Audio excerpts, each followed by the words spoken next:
That events, the massive global events, turned China upside down. Are you allowed to say that? Oh, that's what I was going to say. Maybe cut it off. Oliver Cheng is an architectural designer in one of the most competitive cities in the world for his job, London. 1 inch of the design, you can change the way how people live and use the space. That makes me kind of want to change the whole architecture system. The world is becoming more civilized. Globalization is driving us massively. If you go to different cities, cities look alike. Can we keep something like memories? Because buildings tend to represent a memory. Is your life about from point A to point B? Or is it about the journey from point A to point B? Buildings really last less and less now. Do we want that? Or do we want something that can last? Is designer a job about how you sell your idea, or is it about how good your idea is? All of us perceive the world from a very different lens. Architecture represents art, aesthetics, but also the craftsmanship, built by labor, built by humble men. I believe everything is made by hand. Yeah. And that's the beauty of it.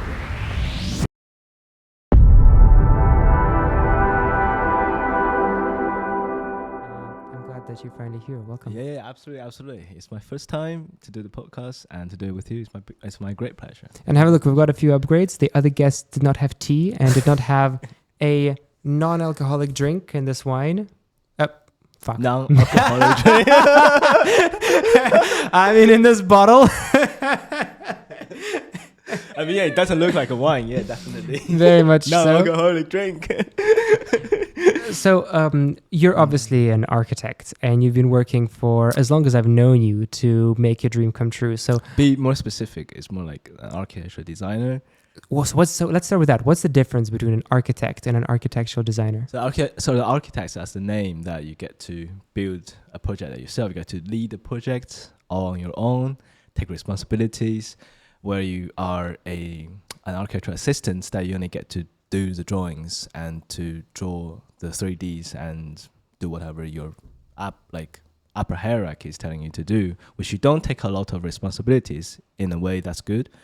But at the same time, that you don't really design much. Your voice is very little. You get to do what people tell you to do. You're almost like a brain, almost like a software that people use. Wow, that's a good way of comparing it. It's like a software. And there is a person on like the other side pulling the strings, which would be like your boss, I guess, right? Yeah.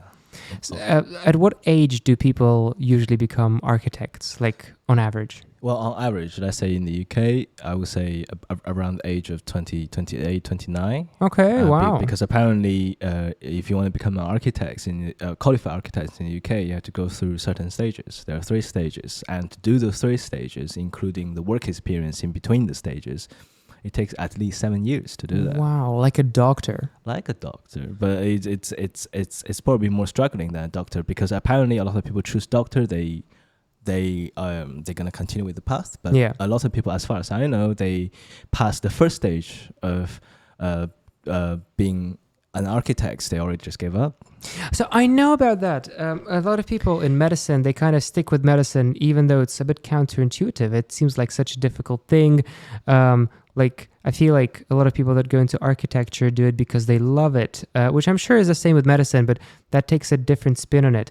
So why is it that so many people that take on architecture pursue something else in the end? I think it's something that people use every day, right? But architecture, if you think about it, it's like a kind of product that people actually use, but it's just a larger product that involves a lot of things, and you yourself being inside of that thing as well. And that makes people very curious about architecture. And also architecture is related to many things. A lot of people that I know, they study architecture, they end up in different routes. They could be interior designer, which is the closest thing that you can get to architects. Some people go absolutely different. They could go graphic design, they could be product design, game designers. I think is what studying architecture that brings to you is the softwares, the skills that are in common and shared with other professions. And what made you want to become an architect? Well, I think ever since I was very little, I got the kind of inspiration from my parents, especially my dad was an engineer. My mom, she was herself as an interior designer and built our houses and hotels. Okay, that's very related. Yeah. Did that help at all, having kind of Well, being in that space? Well, as many people say, you kids either look up to their parents in their future, or they just completely become indifferent. But for me, it's a bit of both, because Right. I definitely look up to my parents. But then I also want to be better. I also want to kind of make them feel more proud of me, for example. So instead of going either engineer or interior designer, I chose architecture. Plus my very diverse backgrounds that, as you know, that I came to Cyprus 10 years ago and travel around the world. And That's now, an impressive story. yeah, and now ending up to be in the UK. Like I've seen many different buildings, and I kind of understood what are the constraints and the things that why people build. That makes me kind of want to change the whole architecture system, to be honest. Like, That's so cool. I really like finding out why people get into it. So, part of what really excites me to get all my friends and all the other people that I know on this podcast is I can really get to pick your guys' brains and see what's going on in this world, because I think all of us perceive the world from a very different lens. That's one of the best descriptions of why you should study different subjects at school for me. Yeah, I'm sure you've wondered always, why do I need to study fucking biology in school?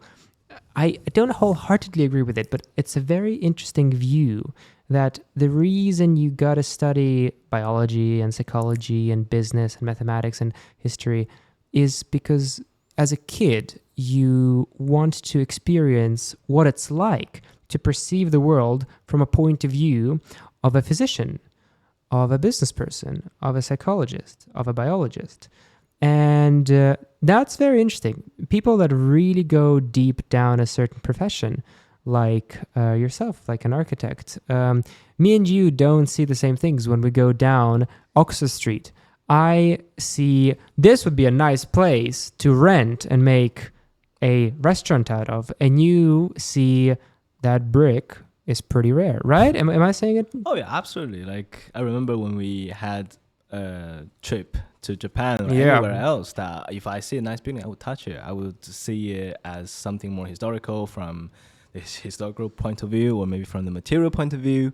For some people, like maybe a businessman yourself, that you probably see that as a space that how you can make the best out of it. That's going to appreciate. What's something exciting that's going on in the world of architecture? Okay. So personally, I do think that the world is becoming more civilized, but universal civilized, in a way that globalization is driving us massively. And it's a good thing, because that means people are more unified. But at the same time, a lot of people or a lot of countries, for example, myself from China, where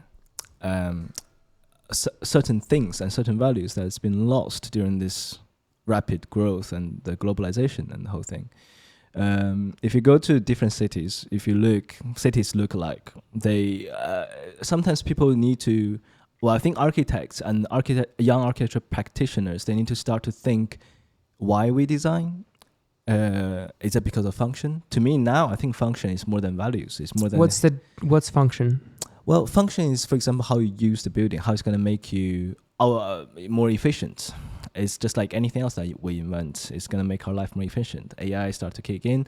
But then to me, I feel like at the same time, the question that I keep asking myself when I design something is that can we keep something that's more than function, for example, more than aesthetics, Okay. something like value, something like memories, because buildings tend to represent a memory, no?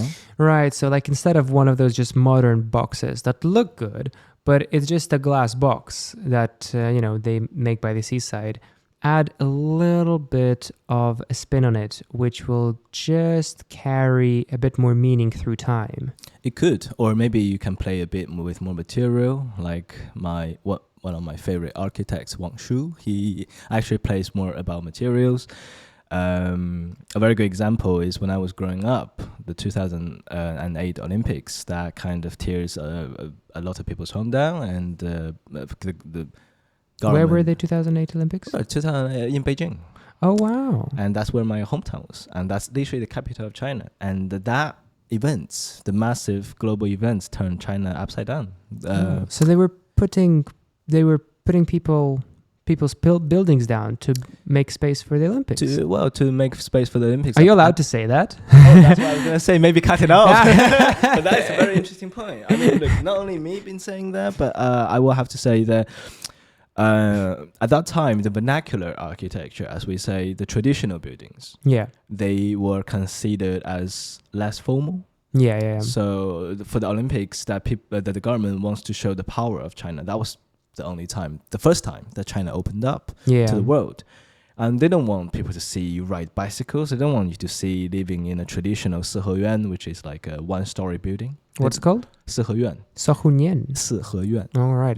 Yeah, they want as big as possible. They want all the building, everything to be big squares, public squares, big parks, to show the power.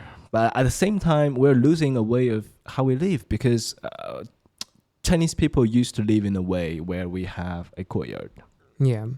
A courtyard represents Chinese people's lives, where you cook, where you gather together, share a moment, have a laugh. But now everyone is kind of being forced to put into those, as you say, concrete boxes. Yeah. Where you probably don't even know who your neighbor is. Yeah, for sure. I don't know my neighbors. Absolutely, the way, well, just like us, like we became neighbor in Cyprus as well, no? Yeah, and then we met here in London. Come on. That's quite funny. That's good. I know of this project called The Line. Have you heard about it? Where is it? So it's a very ambitious project that is sponsored by the Saudi Arabian royalty. And it is a 200-mile-long wall, which I believe it's about like 200 meters wide. So it's it's another version of the Great Wall of China, but the difference is that you live in it. Okay. So it's, I think their slogan is something like nature meets infrastructure. The idea is that right now all the cities are, from an urbanistic point of view, are designed that there's a city center around which you are making some kind of transportation system in order to go in all 8 directions, being north, northwest, west, south, west, and so on, all around the circle. And usually cities are also located by a water source and so on and so on. That's like the traditional way of building cities. The Saudi Arabian architects decided to challenge that and say that cities don't need to organically start and grow this way. Instead, they can, instead of growing in a circle, they can grow in a line where everything is accessible with a straight train that goes one way or another way. Everything is accessible within 15 minutes. And by everything, they mean your school, your workplace, your playground, all your entertainment. Everything is within 15 minutes because you don't need to make a complicated transportation system. You just have a straight train that takes as many people as they want and moves them around. That's right. That reminds me of a RIBA event that I've been to. It's probably the same one talking about as you did. What's an RIBA event? RIBA event, the RIBA is the Royal Institute of the British Architects. All right. So it's a big architecture institution, which is also who are the ones set up the whole 3-part system to become an architect in the UK. Yeah. So they had this event talking about the 15-minute city, which I believe is what you just said. Yeah, exactly. Because if you think about traveling to work, for me, myself, especially I live in far north London, but where I work in central London near Paddington. Yeah. From my workplace to my home is about an hour. And imagine each way. And every day I have to spend 2 hours in the tube where I have to actually change the tube line. So in that case, I just went to that speech to talk about exactly what you just said. Everything is in a line. It's more direct from point A to point B, if that's where you need to go. Which I do think that's a good ideology because it obviously saves you time. But when I was listening to that thing, I was thinking about, okay, so what are the things that What are the most like important thing of you experiencing a city?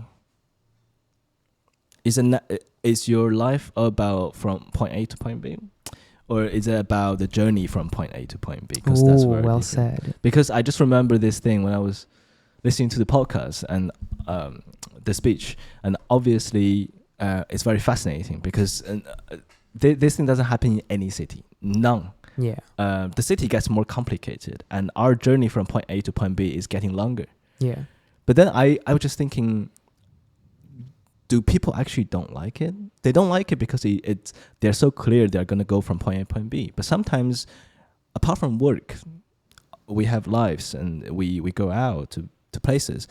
We don't necessarily want to go from point A to point B. And especially from our trip to Japan, I remember super clearly that we just really enjoyed to float around the city. Yeah, absolutely. It's I think it's important to find a balance between making people's life a little bit easier by shortening their travel time, but also not putting people in a dystopian like box. And it's a very controversial project, this project called The Line. They're doing all sorts of horrible things to actually make the space for it. Like they're obviously, it's 200 miles long, or 200 kilometers long. So whatever settlements are along the way are being relocated without much consent from the people. It's more about the idea. Like here, I'm separating the art from the artist. Here, I'm talking specifically about the idea. It's interesting. It feels like it's going in a nice direction, but I'm not sure if it's going in that direction too far, specifically by what you said. It's nice. It's going to sound very goofy, but it's nice to get lost in a city. If you live in a city which is so large that occasionally you visit a new street that you've never been on before, such as what happens if you're here in London, it adds a romantic side to your experience. But then, from a very basics point of view, or an economic point of view, it's nice if something is 4 times as efficient, such as a journey to work, 15 minutes rather than 60 minutes. Absolutely. And I was just thinking about this whole thing when we talk about, because this is kind of something related to like put yourself to live in a box, right? Like what we are right now. Yeah. There are a few things that's good coming with it, because I totally understand like it's more efficient, it's more time saving, it's probably more sustainable in a way because you don't have to travel from to multiple roads. You just from point A to point B. Oh yeah, I forgot to mention this city is like completely solar powered. How do you say it? Solar energy powered. That. So they're aiming to make that for the whole city. Yeah. Okay. Everything, because it's made out of a glass-looking material on the exterior of the city. So it collects all the solar energy and takes it into building the city. And by the way, it's not a project; it's actually in construction. So okay, so it's something like already going on. Yeah. So there's been the first change is that instead of making it 200 miles, they've decided to make it 15 miles as phase 1. And people are trolling them so hard because they went from 200 to 15. I don't think it's a big issue. I think it's good to start with 15, see how it goes, and then expand if it goes well. Yeah, I do agree. But then I was just having the thoughts about, does that make people's life... It's definitely making people's life easier. But does that mean it's going to keep more people, like certain people, stay home longer? Because some people, obviously, from point A to point B, back home from work, they would just stay home more because they want to go home immediately after work and just stay home more. Does that keep people staying home more than going out? Well, it's hard to say. I can see what you're saying being the case. I can also see if your nearest entertainment spots, your park, your local football field, is 10 minutes away from you, your gym, your swimming, whatever pool, I don't know what kind of things they have there, but they definitely have parks and football fields. It could push you out of the house a little bit more than if you have to go to a park for 20 or 30 minutes. Actually, that literally happened to me today. I had a 1 hour break at work between my meetings. and I was thinking, should I go to a park? And I calculated that it takes me 20 minutes to get to the park and then 20 minutes back. And I thought, 20 minutes in a park, not worth it. Had that park been away, like 3 minutes away from you, I'd go. Mm. It's pros and cons. Would you want to try living in that city? Like, we're Oh. obviously young. Would you want to live for 2 years in a city like this? I would absolutely want to, because Right. I was just thinking, imagine if that makes people's traveling more efficient, how many places that you could possibly be going to by the end of your life. You know, you could be go to double or triple the amount of the places that you go Yeah. to. Imagine because how convenient that's going to be. Yeah, From one place that's to the beauty of straight lines. You don't, like you said, for you to get to work, you got to change lines. If you get on a train that doesn't make any stops, whoop, gets you anywhere. That's what I like about architecture. Sometimes these ambitious projects pop up and maybe they work, maybe they don't work, but it's slowly something is going to stick, and it's going to be really interesting where it takes us. Do you know of any project similar to this that you're particularly excited about? no. To be All right. yeah, to be honest. No. What about me and you went to that university exhibition with all the projects that are not in the making, but are like ideas? more ideas? Well, Are there any that you think are realistic? 'Cause some of those are goofy. Oh, some of them are really sketchy as well. Yes. Well, I Respectfully to architects, but you guys have a big imagination. You need an economics person to sit next to you. well, at the same time, this whole AI thing just started when we did not expect, Yeah, for sure. let's say 5 years ago. But yeah, I do agree that. By the way, that university is the one that I'm gonna go to soon. Let's not mention who we're talking about. King's College. And yeah, so tell me, any projects that excite you? Do you have any of your own ideas that you'd want to one day maybe try out? Oh well, one project that really excites me is something more grounded. Yeah. Than all the fantasies and stuff. The project that's been going on for a while now by my favorite artist Wang Shu. So he was doing some sort of village intervention to see how to change village people's life, because he believes that the actual China is in countryside, not in cities anymore. Right. And where he decided to do some interventions, where the houses are really old for the countryside people and farmers, but he doesn't want to tear it down and just build apartments or European villas. He gave them choices. He made some alternatives, like restorations of the old houses by using traditional but new materials. It could be made from China, like bamboo, timber, clay, and red bricks. And it's very interesting that he gave those people a choice. He made a couple of design options for the restoration. He also gave one option saying like, okay, if you don't like any of the restoration,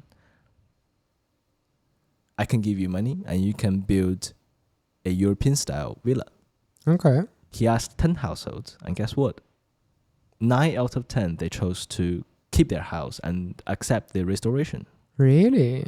By accepting the new material and still keeping the old way of their living. Do you know if that was a government-sponsored program? Was that a privately sponsored? That was absolutely private. Government wouldn't do that. Wow. No, it's absolutely private. So you mentioned that this architect, what was his name? Wang Shu. Believes that the people of China are not the ones that are living in the cities, but are also the ones that are living in the countryside. That's a very nice way of looking at it. Do you know what the numbers are? What proportion of people in China live in cities versus villages? Well, I don't know to say, as I haven't been back for a while, but I would say at least 75 to 80% of people are in the city. Okay, yeah. The amount of people in countryside is very rare, and they are mainly old people. I think that's the usual proportion. And most places which have huge cities, such as China does, I think that's roughly the proportion. 75 to 90% of people live in the cities, and then 10, 25 or so in the countryside. Like I visited Morocco not long ago, and we were told that it's quite similar there. That they have a lot of people that still have like the farmer's life, and they live in the mountains, and they have a gorgeous, gorgeous nature. But every year, more and more people are moving down to the city. you know what's interesting? That ever since I came to the UK, I think it's a bit different. In what way? The amount of people living in the countryside and the amount of people living in the city. Well, I think in the UK, an economic aspect, as everywhere, but especially in the UK, economic aspect makes such a big difference.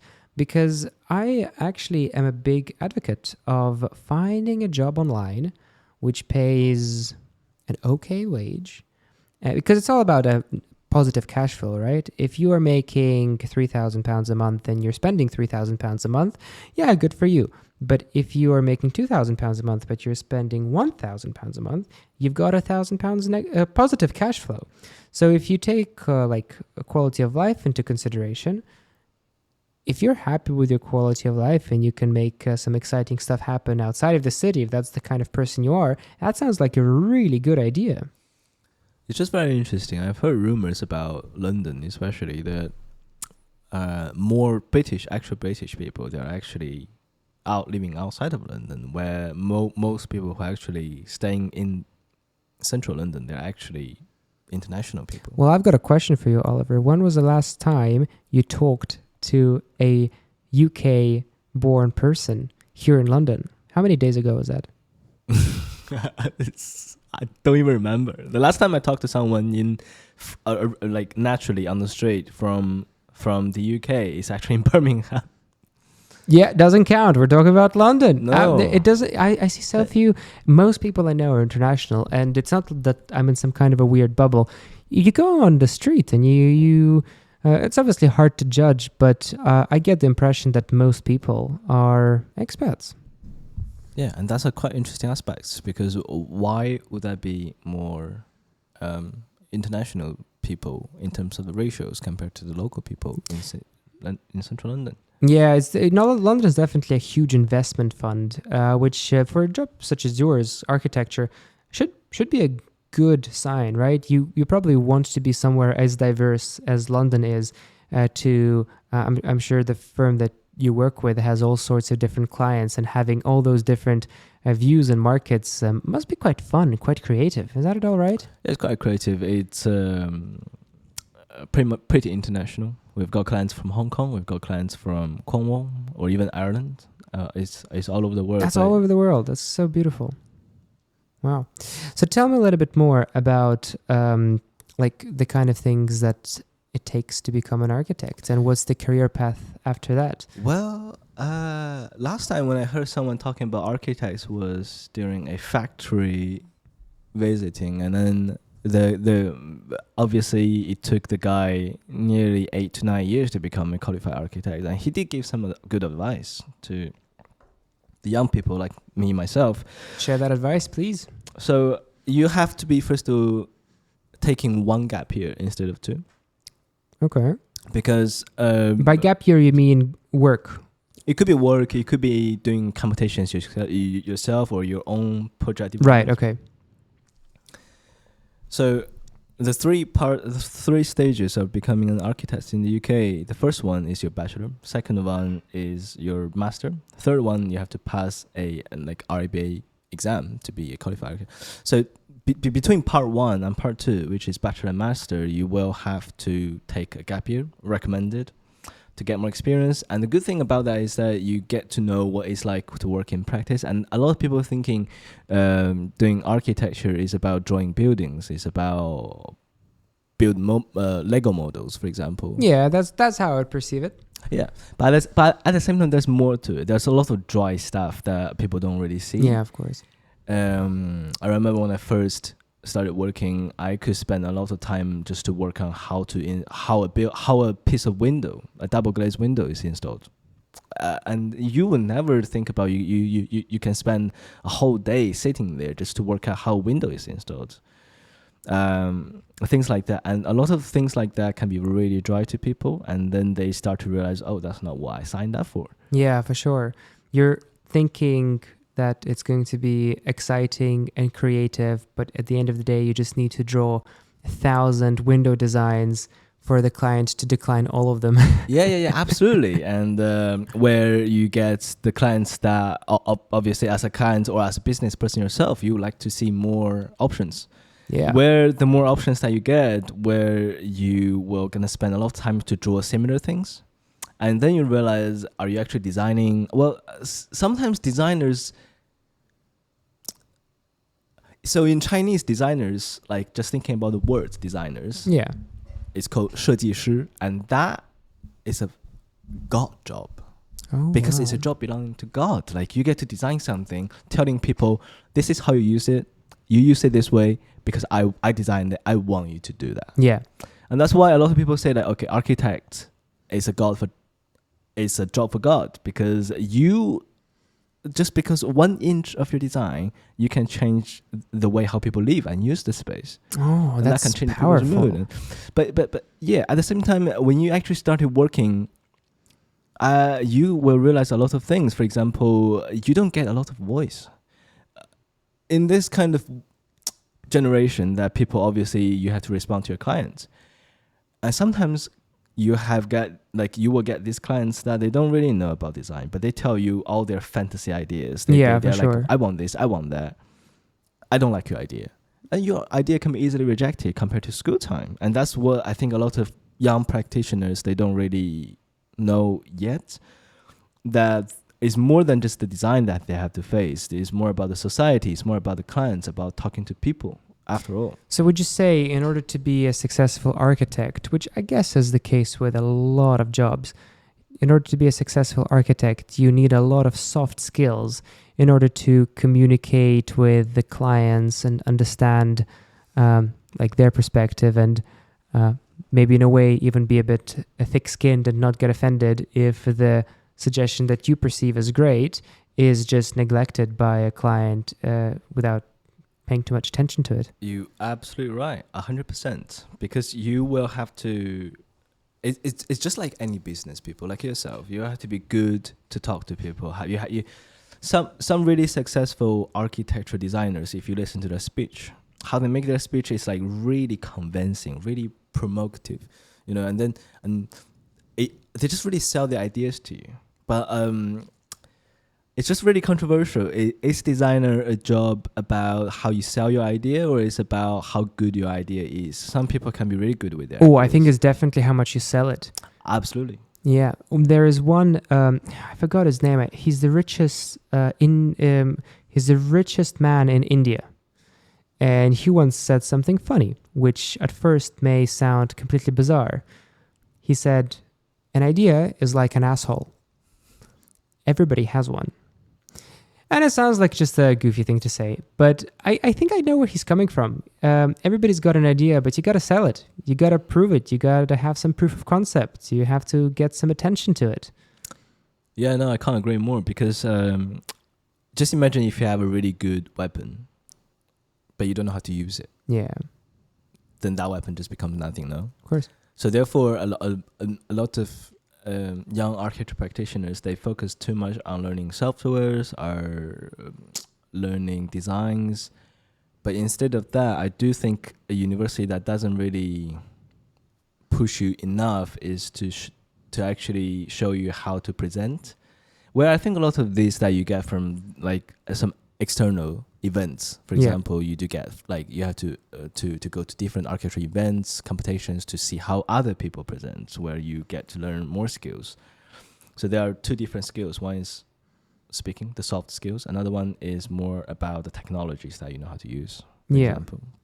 And it's probably like not even a 70-30 split. No. Probably it's like at least 80-20. No. If I have to say, I mean, my best friend is probably going to be watching this, but he is going to Harvard. And if I have to say, like, if during the school time, the whole time, I still remember the first year, dude was drawing a dog just looks like a pig or something. Yep. And absolutely, he's a terrible drawer. But then if you're talking about his design is very grounded, it's very local, nothing fancy. It's not about glassy, curvy buildings, no technology involved. But he's very good at talking. And he gets to convince people why my design is important. And I think that's very important for all designers. Sometimes you need to focus on why you design things. A lot of people, they design things, they don't really see a purpose of it.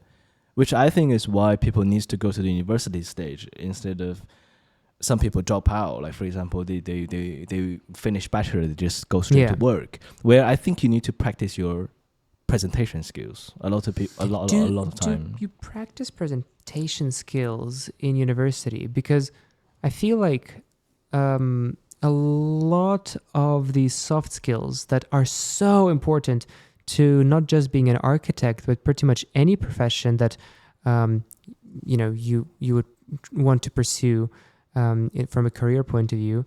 You need to be good at interviews, and you need to be good at social skills, and you need to understand how to communicate with high-value clients.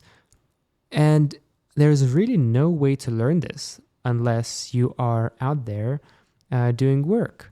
And like, how did you learn this? I just remember when because obviously when you go to architecture schools, every school they have this kind of what we call like open reviews. Reviews is where you present your work in front of the whole class, including your tutors. Maybe cross studio where you get people from other class to listen to your review. So it's like a presentation where you have to talk about why you design things. I remember the first time when I had that, it was really lost because obviously you get nervous. You may not even know why you design things, maybe just because of aesthetics. But then I realized if you understand your design enough, like why you design things, you know that you need, like you design them, the next step is to convince people. No matter if they're your tutors or just even your parents. I would talk about my design with my parents because I feel it's a fucking great idea and I just want to tell them about that. Yeah. And sell them on it. And just sell them on it. And I think that's a kind of pride that everyone has when you design something. It's almost like your baby. You just want to give it out. What do you do if you are an excellent genius architect, but you just don't speak English that well? And so all of your soft skills goes right outside of the window because you won't present in your native language, but your English is not good enough. But you have great ideas. You're very, you can understand assignments. You can do the job well, but you are like B1 level English, like barely conversational. What do you do? Well, you have to create drawings. That's what I've learned with my current job. Create drawings. What do you mean by that? By creating drawings. Okay. Because in terms of the architecture presentation, two main factors that communicates your idea. One is yourself, your mouth. Another one is your drawings. Okay. And that's why people draw, and that's what I think attract a lot of people into architecture. But you need both, obviously, as you said. If I'm really bad at English, the other thing that you can actually rely on is probably through my drawings. So if you have light or not that great communication skills for a range of reasons, you can put extra effort into just the visual aspect of the presentation. I just remember in first year, this girl who is super, super talented. In first year, everything was by hand. You don't use technology. You don't use AutoCAD or 3D modeling software. Everything is by hand. Where this girl from my class, when everyone else was drawing architecture drawings, they draw by rulers. Okay. She was doing comics. Comics. And if you think about comics, it's really cool because comics is something that it's like a book. It tells a story through graphics, right? And he was trying to communicate his whole idea and building concepts through just comics, like the whole process from how the idea became and how it's built and how people use it and the end life of the building through comics. And I think that's super cool because this is where people can be more creative. This is communication. It's just a different kind of communication. Instead of using words, in my example, not speak English, you literally tell a story with, A, B, C, D, but in drawings. That's pretty cool. Absolutely. And I think that's a good thing about architecture, where it attracts different people from different fields. In terms of more arcades, you can also go for more arty in a way. Yeah. That's how you play. It just depends on different presentation skills of how you want to tell your ideas more clearly. Sometimes people can go through modeling or even photos. So modeling, again, explain to the people that don't know what modeling is. It's not the fashion kind of modeling. What kind of modeling? So it could be, well, it's definitely for physical models. Yeah. Like the best that for everyone that can understand is probably, for example, 3D printing is the most popular one. 3D, right now. like making the house that you're going to build, but just 1,000 times smaller. Or it depends on skill. So basically, you have to build a digital model on your 3D modeling software on the computer, Yeah. and then you get yourself a 3D printer and the material that you want it to be printed on. Most popularly is plastic, but sometimes people also use clay right now, which is Oh, super wow. cool. It's apparently not only 1,000 times smaller. It's funny that you said that because a lot of people, it's very popular now, the idea of moving into a 3D printed house. So I've seen that. So Aren't you- they cheap as well? oh no, they're not cheap. What are those houses which cost like £30,000 and a machine comes and it just lays this like toothpaste looking blup, blup, blup. What is that? Absolutely. So that could be clay or that could be plastic. Oh. More reasonably, probably clay because it's more sturdy and more weight. This is I'd say. new. I haven't seen that like 5 years ago. It's one of those exciting things that, I don't know, is that engineering? Is that architecture? Or is that like something else? Well, that is the interesting boundary between that Yeah. because I don't think it's engineering anymore. Let's say, but it's definitely architecture because you get to design the building and print it out. Yeah. The whole process of designing and the responsibility of architects is still there. But when it comes to engineering, I'm not too sure because the machine does all the work. No, Yeah. the engineers don't really build anything apart from checking if all the bricks are stuck together correctly. So I guess the engineering make it possible and then the architects make it. Yeah, The engineers provide the machinery and the technology, and the architects make the houses happen. yeah. So yeah, This is but- so impressive. Out of all the different places that you've been to, or that you haven't been to but know of, where is the most impressive architecture in the world? it will have to be Barcelona. The Barcelona. whole city was frankly speaking, I've never been to Barcelona. Yeah. But I've been working on project for my job. Personally, I mean for my boss. He's got apartments in Barcelona, and I've done a few designs for him, a few innovations, and I realized it's not just Barcelona. It's just the whole city was highly influenced by Anthony Gaudi and the skill. Like if you think about back to years ago, like the kind of patterns that the Gaudi was using, even putting to nowadays, is still very avant-garde. Yeah, very avant-garde, I agree. Yeah, he didn't just create a pattern. He didn't just create a material. He creates a kind of system that represents the city. If you think about Barcelona, it's all about mosaics, the use of mosaics on buildings and facade, colors. That's like almost like representing a building, and that's what I really love about because the building has a culture. Anthony Gaudi is a style, is a system that speaks to Barcelona's And it's architecture. all very, very old. You look at the center, and these buildings were not that much different 400 years ago. How old is the city? Is that an overstatement? Yeah. I think it's about 300-400 years. Like I'm thinking at least Vienna, where I visit time to time, and there are buildings there from the 1600s, and they look solid. People use very heavy materials, and it's really impressive. What impresses you in buildings? Like for me, I like shiny stuff. I'm very, very basic in it. I walk around Vienna. I love it. Everything is made of bits of marble and gold. I'm like what's that bird that likes shiny stuff? Magpie. I'm like that.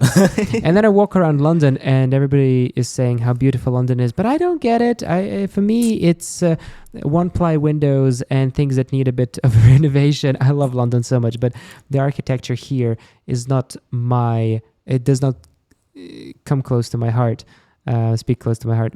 What about you? What impresses you? Well, then in that case, I would say architecture to you is more like a piece of museum art piece instead of something that does its function. Yeah, in a way. I guess that's my perception of beauty. That's all.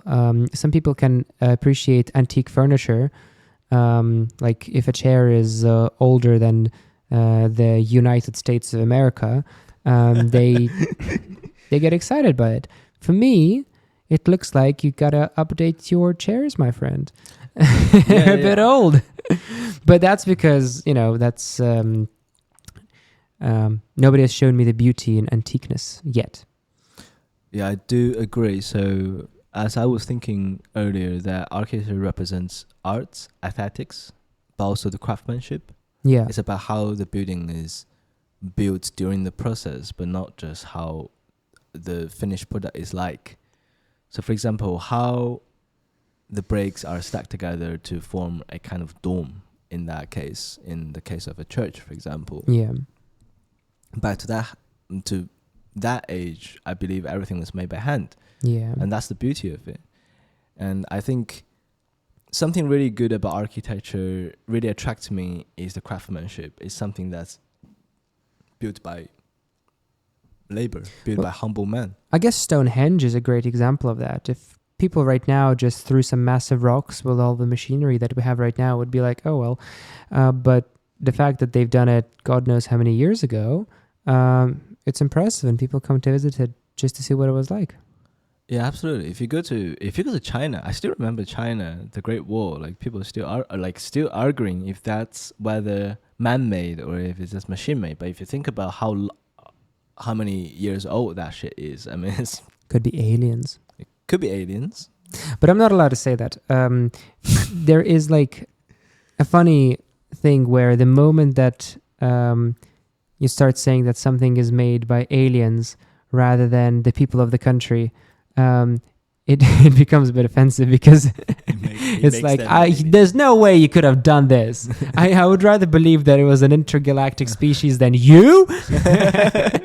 Like it's the same narrative with Egyptians. If you ever go to Egypt and you're like, what do you think the Egypt pyramids were made by aliens? They'll go, no, it was built by my grandparents. Parents, yes. It's Fair enough, because you shouldn't take credit away from it, because probably it was built by not aliens, and we just haven't figured out how. Yeah, we just haven't figured out the techniques, and I think that's the attractive part of it, which is what really attracts me into architecture about building techniques. Sometimes that technology developing really fast, as we talk about the 3D printing thing is getting really popular now. Yeah. What I really wonder is how can we use that into combined with the vernacular techniques, the modern technology with vernacular techniques, what's going to bring us? Sorry, what techniques? Vernacular. What is that? Vernacular is like, for example, like the traditional way of building. Right. For example, in China, we get timber, bamboo, clay. These are the traditional materials, like vernacular materials. And sometimes I just really wonder, the buildings really last less and less now, don't you think? A lot of buildings tends to have 30 years of lifespan or 50 years of lifespan maximum. Well, you'd know better, but it would make sense to me, because if you look at the old buildings that were made out of marble and stone, they are still here hundreds of years later. But if you look at the building that have plasterboard separations, it's possible to keep them running, but you got to constantly refurbish them and to make improvements. They won't just continue standing on by themselves. Yeah, and that's what actually really draws me into architecture. It's about a beautiful building that everyone loves, glassy, elegant. They love to watch it, and then that building is going to disappear after let's say 30, 50 years. Do we want that? Or do we want something that can last? Sounds like it's not that sustainable as well.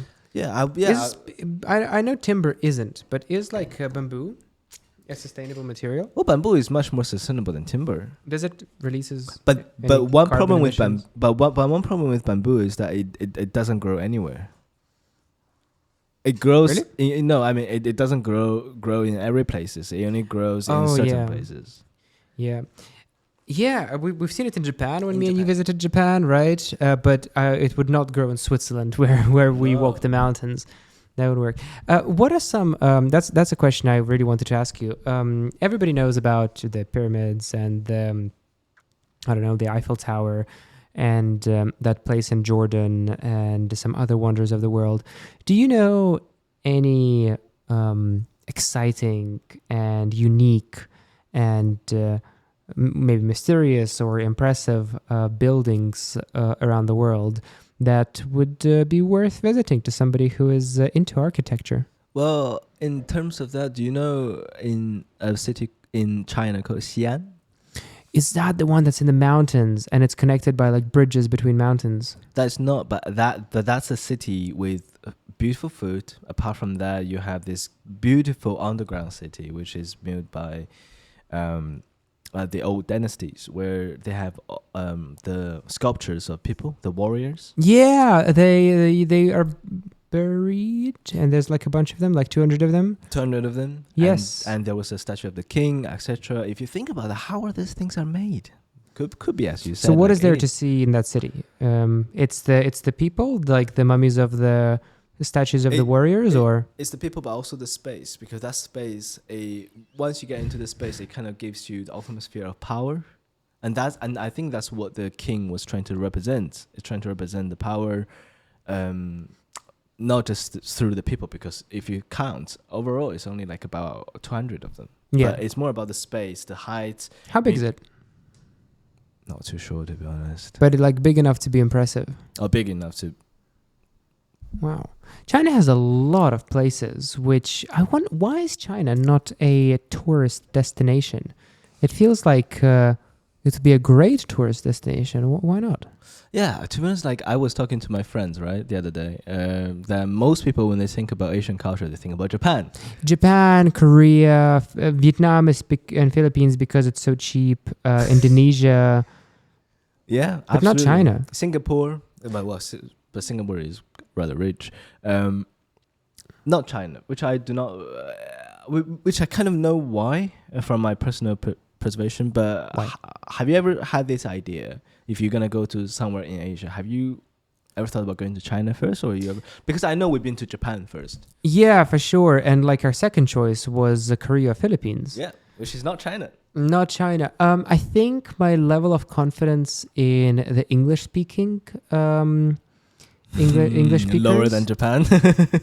Yeah, but like people can still, like on the streets, people in Japan don't speak English, right? But in most hotels and the metro is translated to English. Something about going to China makes me worried that I'll get lost in it. But the exact same trip to Japan, I'm like, I'll work it out. I'm not sure why that is. To me, I think it has something to do with the...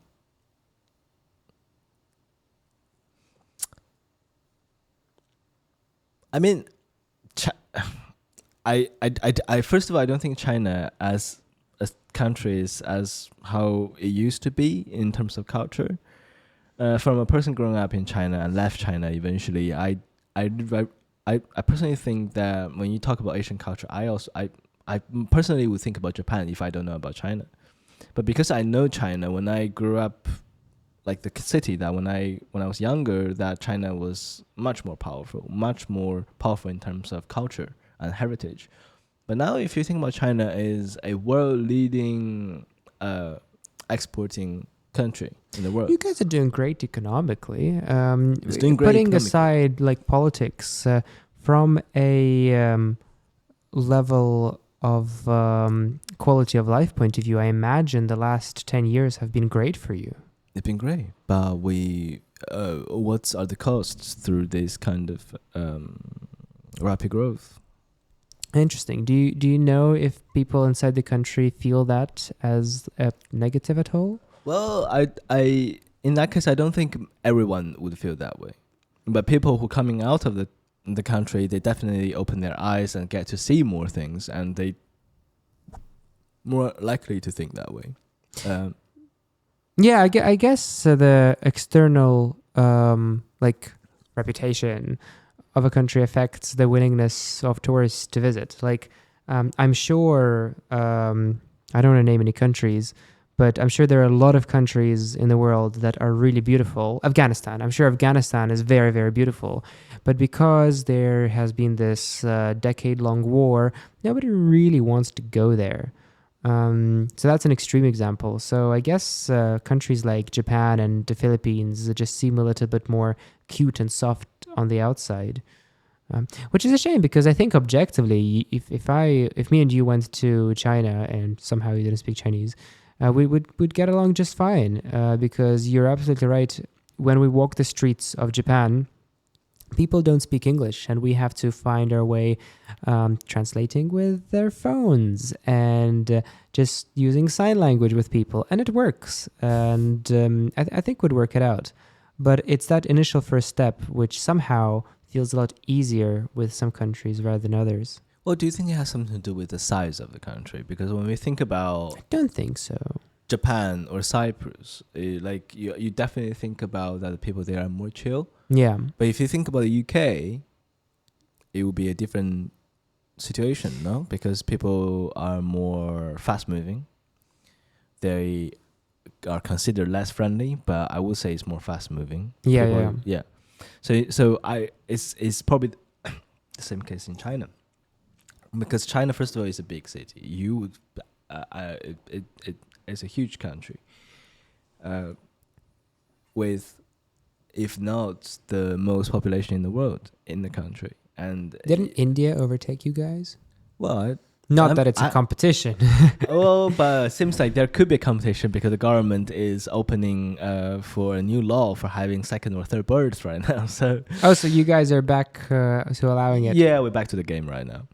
But yeah, I really think it's also a matter of the size, but also the economic situation of the country. Islands are always very cute because they're small, and you always have the perception that the sunny, small island will have this like happy culture with the people always in a good mood and dancing. And typically, it's true. People on an island just have something special about their way of life, which is just a bit more chill. It's nice. Never the same in a capital. And I think that when you talk about traveling to a country, people have two different views. One is you go to travel for short term, for vacations. Yeah. Another one is that you actually go work there. And I think China started to shift from vacation to more working opportunities right now, no? A lot of people I know are considering doing business in China. Less in the past 2 years, but before 2022, because I think before there was more tension with Taiwan, a lot of people were thinking about how to trade with Russia and how to trade with the US. Now, I don't know, and I imagine it's less because America seems to be unhappy with China, and there is tension, and people are just a bit more cautious after COVID. But like between 2016 and 2020, a lot of people that I know that were doing drop shipping and all other kind of business have been looking into. We're working with China, by the way, in our spa. All the production comes from China. All the non-woven fabrics, all the one-time piece of equipment, from cups like this to like single-use bed sheets. We put them through an extra layer of standard just in case, to make sure that all the materials are like chemical-free and like safe for skin contact. But it's so much better quality than anything else that I've ordered anywhere in the world, and cheaper. Well, and in that case, I just really curious because you mentioned one word specifically about one-time use, you know? Yeah. Well, we also one-time use. So for example, for your hammam, you wouldn't import that beautiful piece of marble from China. You know what? The only reason we wouldn't do that is because it's very heavy, and shipping from China is like, I'll give you an example. Our hairbrushes. I know the numbers off by heart. Each hairbrush costs 47 cents to produce with a logo on it, so it's custom made. But to ship it, it costs an extra $2. So our hairbrush cost is 20% production, 80% shipping cost. So with marble, I just imagine it would be crazy expensive. But my experience has been excellent. The only thing that didn't work for me is I've ordered some products from China, and they didn't pass a lab test. But that's why I do these lab tests, because out of 99 things I order, I want to catch the one that could potentially be harmful. And it wasn't anything bad. It was just It didn't pass some really high standard UK safety regulation, but I use it in my shower because I've ordered quite a bit of it and I'm fine. So I just want to give it to clients who are paying money for it. That might be a bit not professional to ask, but what kind of standard are those? And do you think these kind of standards really matter in terms of a consumer's point of view? Well, I'll give you an example. I've talked to this girl who works in the cosmetics industry, and she's Korean. And she said that out of 450 companies that she managed in Korea, and it's well regarded that France make the best cosmetics in the world, and they're really expensive. And the second place would probably be Korea, which make them a lot cheaper and really, really attractive quality. Korea? Yeah, Korea is huge on cosmetic. Face washes, tonics, I don't know all of them, but I mostly know the things that are spa use, which are a bit more niche. But anything to do with like from shower stuff to makeup removals, all these kinds of things they produce. Face masks, serums, all this kinds of stuff. Out of 450 companies that she's managed, and she works in corporate in Seoul, only 10 have passed UK safety regulations. The other 440 are perfectly fine and perfectly safe. But some of them don't meet the ethical standards if they have something to do with, not animal testing, because I think most of them don't test on animals anymore, but like, let's say their CO2, I'm making this up, but I'm assuming, for example, that if their carbon footprint is too high, or if they're using traces of some kind of ingredient which is toxic, but like, people use Korean cosmetics all over the world, and it's people's favorite place to get cosmetics from for the last 10 years. And especially with the price point, it's better value for money than France. And nobody has ever heard of something giving you a bad reaction. But UK is taking these very, very seriously, and the only way it allows things to come into the UK is if it passes a rigorous list of certifications. Some companies won't go for it because it's too expensive. Some companies won't go for it because they're adding, I don't know, some kind of coloring that isn't FDA approved. So, like that. Right. But it's very interesting. And then we started all of this because we were talking about different countries and travel, and how travel to China is perhaps falsely not attractive because China has some incredible things. What are some other places that you've like me and you have traveled to some places, and we what excites you when you're traveling, when you're looking at architecture? Well, when you can easily feel the culture and heritage, no? Which is also funny. When you travel, do you tend to travel to the second or third tier cities, or you travel to capitals, for example? So it really depends on the let's put work trips aside. I have like a double gradation. If I want to explore the country, I would tend to travel to the capital. I know a lot of people say that going to the countryside or outside of the city is a great way to explore. Sure, I just don't know how to do it. So I like being in the capital. I like talking to the people from the capital. That's my thing. But if I'm going with somebody who, the main reason I'm going on a trip is to spend time with somebody, whether it's a friend or a partner, like the way me and you went to Japan. The idea wasn't to see Japan. That was an excuse. The idea was for me and you to spend 8 days together on a trip. Then, countryside. Then you want to get away from the city. You want to be in a luxurious hotel for a fraction of the price that it would cost here in London. And the idea is, it's not about what you're doing, but who you're doing it with. What about you? I absolutely agree. It's the same with me, but I just want to quickly come back to the like whether you go to the first or the second or third tier city. Well, I tend to go to the first tier city because apparently they represent the country the most. Yeah. But I realize a lot of my friends, when they talk about traveling to China, they never really want to go to the first tier cities. When you say first-tier cities, you mean like Beijing, Beijing, Shanghai, Shanghai. Guangzhou, for example. Hong Kong is not China, but that would also qualify as that part of the world, right? Yes, absolutely. Yeah. But yeah, Hong Kong is more international, which Yeah. doesn't really represent. Well, I mean, yeah. But when I say first tier city, it's mainly those three within Yeah. the mainland, right? And none of them really want to travel to those mainland cities. I do not know why. And what I really figure out is because now they do not really represent China. They more represent like a business opportunities over the Chinese cultures. Exactly. I've got a crazy story for you. Oh, is it?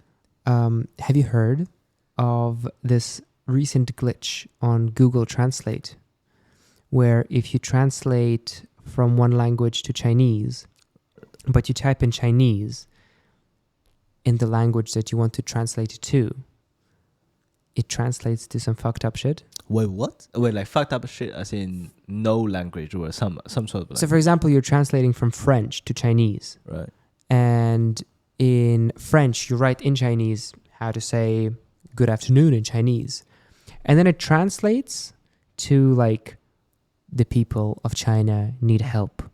Are you for real? Have you heard of that? Wait, I wanna test it out. Let me bring it out. No, I've got it better. I've got a whole Yeah. post with examples on it. So Yeah, we'll be right back after I find it, and I'll pull it up on the screen so people can see it as well. We'll be right back. Okay, so we're back, and here is what it looks like. I'm just going to pass it now to Oliver for the people that are watching without the audio. It says if you're translating from French to Chinese, and on the French part of the translation, so where you would usually type ça va or whatever French word you want to use, if you type in Chinese, can you take a picture for me? It translates that as the Chinese people are facing the danger of being killed. Have a look at what it looks like. It's in your mother language. Can you confirm that's what it says? That's exactly what is translated. But wow. And it's been going on for a long time. They fixed it now, I think. But it's also very interesting because that is in traditional Chinese, where traditional Chinese is widely being used in Hong Kong instead of China. And I really wonder. I can smell a conspiracy theory. I can smell that. But I just really wonder if that's the problem, or if you change it to like the tradition, like the modern Chinese, if that's still gonna be the case. What do you think? And let me give you some more examples, because there's like a bunch here. So this is the one that was the post, and the another one is if you type in "Are you serious?" It translates that to the lives of the Chinese people. Okay, that's not too crazy. Wait, are you translating right now, or are you finding the pictures? No. So okay. these are pictures of other people translating. Is this a distress signal? ?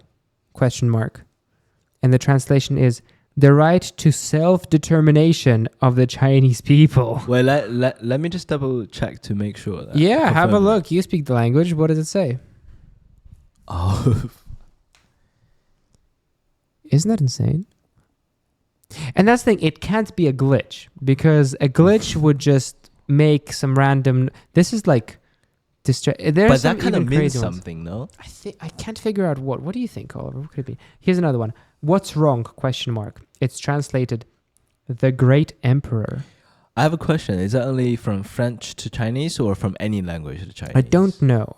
No, because this is not Chinese, right? This is some kind of other language in here. French? Oh, it's French. Okay. It's French. Yeah, it seems like it's from French mostly. I'm not sure if it's for other languages. Good morning, hello, everything is great. And the translation is, only the Chinese don't have ... And there are so many of these examples. Let me do like another couple. I don't know what this one says, but the translation is, the Chinese people are in the process of being slaughtered. Oh. I'm passing the phone to Oliver so he can confirm that's what it says. Yeah, that's exactly what it's translating to. So, Oliver, let's put our foil hats on. What could it be? Well, it could be maybe Google just making fun of us. Or maybe it could be, But then we have to consider, why is that in the traditional Chinese, not in the simple Chinese, if we dig even deeper? Well, my explanation for this would be that's the back door that they found and they could hack. Because to hack, you need a back door, from what I understand, which essentially means like some kind of error in the code. I don't know too much about it. But once you find that, you can essentially take control of what you can translate shit to. But that is creepy as fuck. It's a bit creepy. That's really creepy. And but the thing is, we never really test out ourselves. And I really wonder how that's going to be if we actually open Google Translate right now. And just it doesn't work anymore. It's been like 2 weeks and they patched it up pretty quickly because it's Google. You know, they didn't want this thing happening on their website. I mean, if that thing went viral on the internet, they probably would shut it down in 2 days. Yeah, which is what happened. But I do trust that it's real because just too many people have reported. It doesn't feel like it's like 5 people who made a prank out of it. Feels like it's true. If in 5 years' time something huge happens and like we figure out some crazy thing about, I don't know, anything, half of the population having to migrate, I don't know. We'll look at this and we'll be like, oh yeah, obviously there were signs about it. They gave us the hints, just nobody looked. But now I'm in that moment and I don't know what the fuck this means. It's really creepy when you talk about science. You know, do you watch the US anime cartoon called Simpsons? I am so behind on all movies and shows. Obviously, I've heard of The Simpsons. Oh, but the Simpsons are just it's just so. Oh yeah, they predict stuff, don't they? They predict stuff, and that is incredibly accurate. They not only predicted the Trump's election, they also predicted the Kobe Bryant's death, for example, the basketball player, which is just insane. They predict much more stuff than that. And what do you think? Why that's happened? Well, like, who wrote that story? Who could predict all these things? I heard someone say that they make so many episodes with so many wild guesses that something must turn right. But then something as niche as Kobe Bryant dying in a helicopter accident, that feels like 1 in 1,000, and they don't have 1,000 episodes. So this is definitely interesting. That's just interesting. Sometimes you do have to.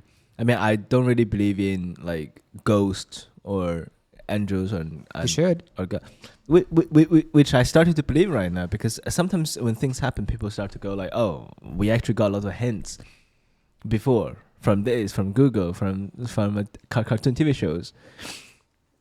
I don't believe in hints.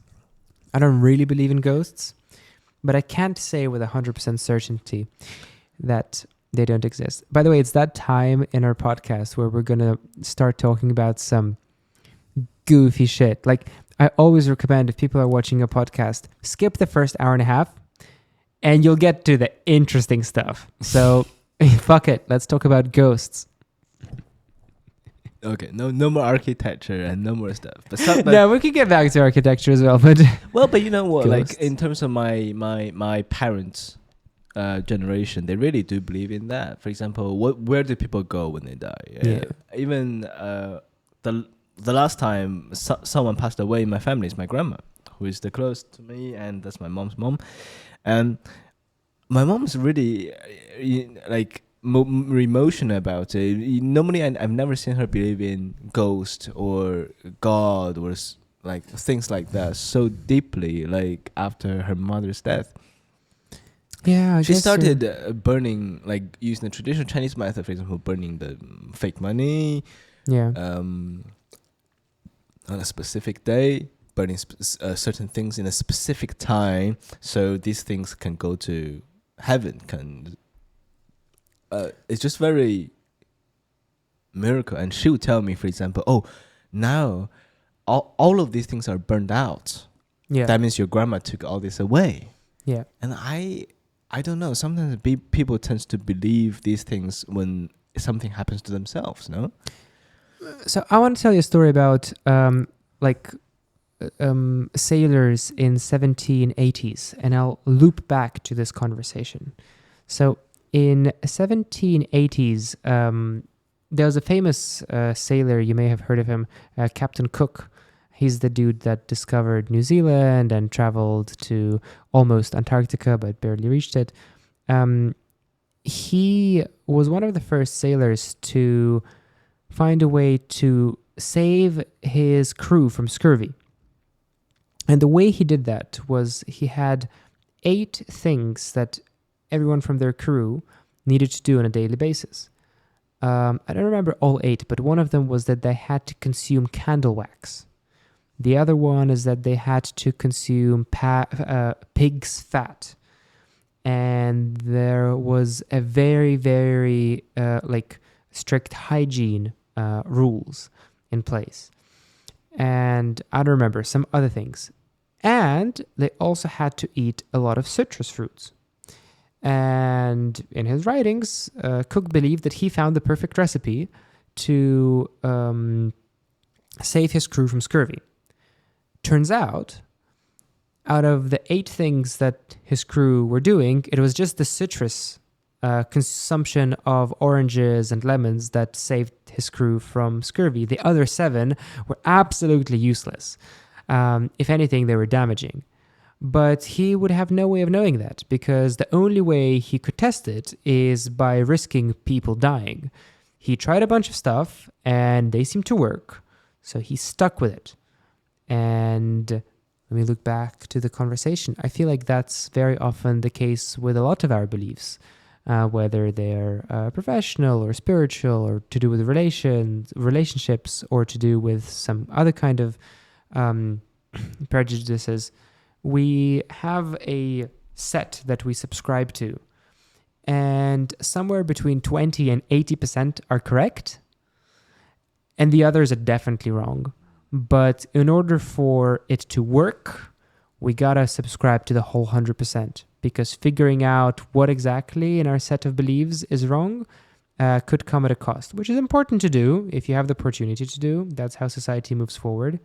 But yeah, and I'm sure that's the case with a lot of spiritual things. I'm sure we have a lot of things wrong, but it's better to, like, if you're a believer, if you're a follower of any religion, it's probably not worth risking to figure out what's important to follow and what's not important to follow. It won't be damaging if you do the extra stuff. It sounds like from a person who is from like a religion's point of view. Are you a religious person yourself? It's quite a personal question. So it's hard to talk through if like in a 10-minute segment. But I think there's more to life than just like cells merging together. Yeah, I agree with that. I always believe that we live to have a belief. You either believe in the religion, or you believe in yourself, or you believe in your mother, whatever. I'd put it this way. I don't know.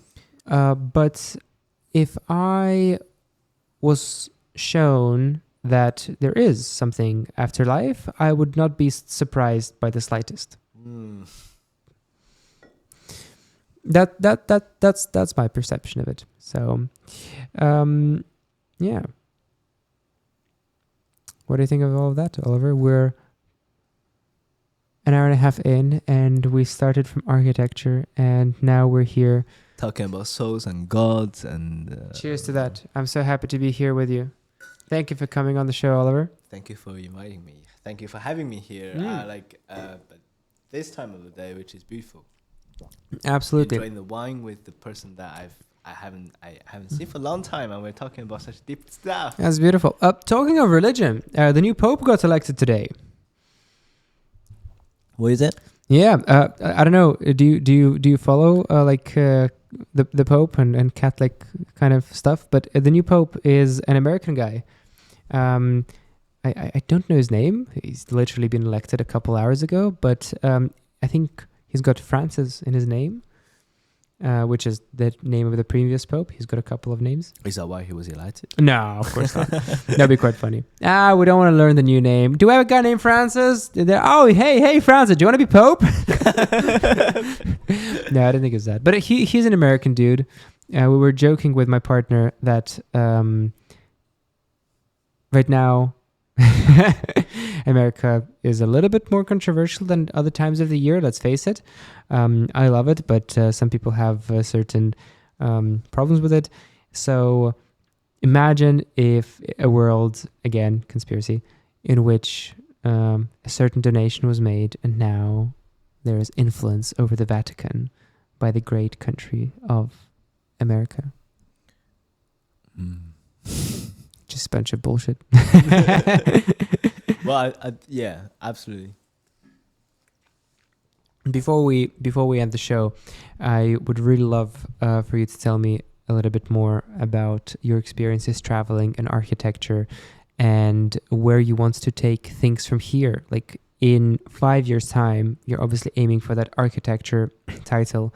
What do you want to get done in the next 5 years? Well, for me, everything that I have got in the UK is something that I can build up to my journey, education or experience. Because if you look at London, it's quite different to China, where I originally came from. Yeah.